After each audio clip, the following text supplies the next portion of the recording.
बिहार की राजनीति में कब क्या हो जाए किसी को नहीं पता चलता। जहां कल भूमिहार जाति पर बवाल छिड़ गया था, वहीं आज केसी त्यागी की चर्चा हो गई है। जनता दल यूनाइटेड के सीनियर नेता केसी त्यागी ने राष्ट्रीय प्रवक्ता के पद से इस्तीफा दे दिया है। पार्टी ने उसकी जगह राजीव रंजन को राष्ट्रीय प्रवक्ता की जिम्मेदारी सौंपी है।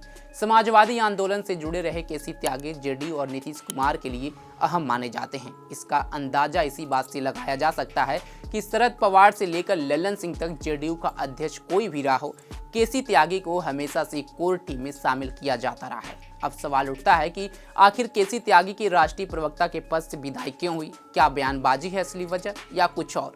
नमस्कार, आप देख रहे हैं punjabkesi.com में सत्येंद्र शर्मा। सीएम नीतीश के करीबी केसी त्यागी के इस्तीफे के पीछे ऐसा भी माना जा रहा है कि दिल्ली में बैठकर हर मुद्दे पर टिप्पणी करना भी केसी त्यागी को भारी पड़ गया, क्योंकि वे हर मुद्दे पर अपनी बेबाक राय रखते थे और पटना में बैठी जेडीयू की लीडरशिप इसे बर्दाश्त न कर सकी। उनके बयानों से ऐसा लग रहा था कि जेडीयू और एनडीए की राय अलग अलग है।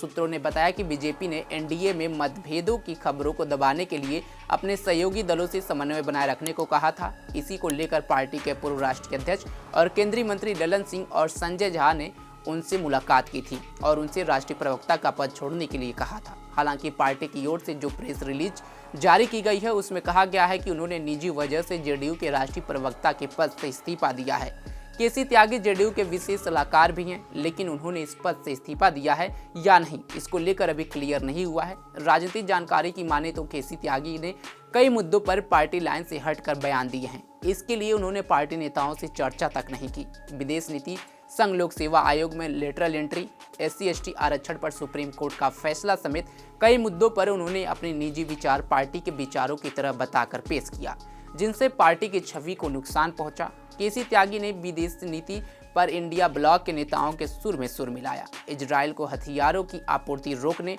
को लेकर विपक्षी दलों के नेताओं के साथ साझा बयान पर उन्होंने हस्ताक्षर किए। इस बयान में कहा गया था कि केंद्र सरकार इजराइल को हथियार और गोला बारूद की आपूर्ति पर रोक लगाए। साझा बयान में कहा गया था कि इजराइल द्वारा जारी यह क्रूर हमला न केवल मानवता का अपमान है, बल्कि अंतर्राष्ट्रीय कानून और न्याय और शांति के सिद्धांतों की भी घोर उल्लंघन है।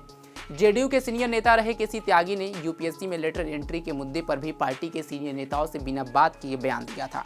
उन्होंने कहा था कि हमारी पार्टी शुरू से ही सरकार से आरक्षित सीटों को भरने की बात कहती रही है। हम राम मनोहर लोहिया को मानने वाले लोग हैं। जब लोगों को सदियों से समाज में पिछड़ेपन का सामना करना पड़ा तो मेरिट क्यों ढूंढ रहे हैं? सरकार का यह आदेश गंभीर चिंता का विषय है। इसी तरह केसी त्यागी ने SC/ST आरक्षण पर सुप्रीम कोर्ट के फैसले, वक्फ बिल, यूनिफॉर्म सिविल कोड और अग्निवीर जैसे कई मुद्दों पर बिना पार्टी से चर्चा किए पार्टी लाइन से अलग बयान दिए। बताया जा रहा है कि इसीलिए उनसे इस्तीफा लिया गया। जेडीयू महासचिव आफाक अहमद खान ने बताया कि अब राजीव रंजन प्रसाद जेडीयू के राष्ट्रीय प्रवक्ता की जिम्मेदारी निभाएंगे। पश्चिमी उत्तर प्रदेश से आने वाले केसी त्यागी ने चौधरी चरण सिंह के साथ राजनीति पारी शुरू की और जनता दल के बाद नीतीश कुमार के साथ जुड़ गए। 1989 में जनता दल के टिकट पर हापुड़ गाजियाबाद लोकसभा सीट से जीतकर सांसद चुने गए। इसके बाद राज्यसभा में भी रहे। केसी त्यागी पश्चिमी यूपी के गाजियाबाद से आते हैं और त्यागी ब्राह्मण समाज से हैं। बीते साल मार्च में जेडीयू की नई राष्ट्रीय कार्यकारिणी बनी थी। उसमें पहली बार ऐसा हुआ कि केसी त्यागी को जगह नहीं मिली, लेकिन उसके बाद भी केसी त्यागी नीतीश कुमार से जुड़े रहे। इसका नतीजा ये निकला कि उन्हें 3 महीने के भीतर ही जेडीयू का राष्ट्रीय प्रवक्ता और विशेष सलाहकार का पद दिया गया। अब देखना होगा कि इस पर केसी त्यागी की क्या प्रतिक्रिया सामने आती है। इस खबर पर आपकी क्या राय है, कमेंट बॉक्स में जरूर बताएं। तमाम खबरों के लिए जुड़े रहें हमारे साथ और देखते रहें punjabkesi.com। धन्यवाद।